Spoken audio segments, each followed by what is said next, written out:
అలాగే ఆదివారం రోజు ఎవరైనా సరే ఏ పని చేసినా కలిసి రావాలంటే బయటికి వెళ్ళేటప్పుడు బెల్లం ముక్క నోట్లో వేసుకొని వెళ్ళండి. అలాగే ఆదివారం పూట ఇంటి యజమాని ఏం చేయాలంటే ఒక గాజు గ్లాస్ తీసుకోవాలి. ఆ గాజు గ్లాసులో నీళ్లు పోసి దానిలో ఒక నిమ్మకాయ వేసి మీ ఇంటి మెయిన్ ఎంట్రన్స్కి కొంచెం పై భాగంలో ఆ గాజు గ్లాసుని ఉంచాలి.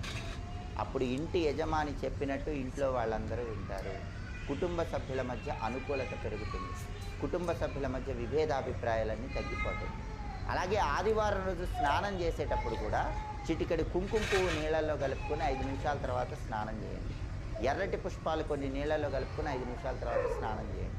అలా స్నానం చేస్తే ఆదివారానికి అధిపతి అయినటువంటి సూర్యుడి అనుగ్రహం వల్ల అనుకున్న పనులు అనుకున్నట్లు దిగ్విజయంగా పూర్తి చేసుకోవచ్చు. కాబట్టి ఆదివారం రోజు ఏ పనులు చేయాలో ఆ పనులు చేయండి, ఏవి చేయకూడదో అవి చేయవాకండి. దానివల్ల అద్భుతమైన శుభ ఫలితాలు సిద్ధింపజేసుకోండి. సర్వే జనాః సుఖినో భవంతు. స్వస్తి.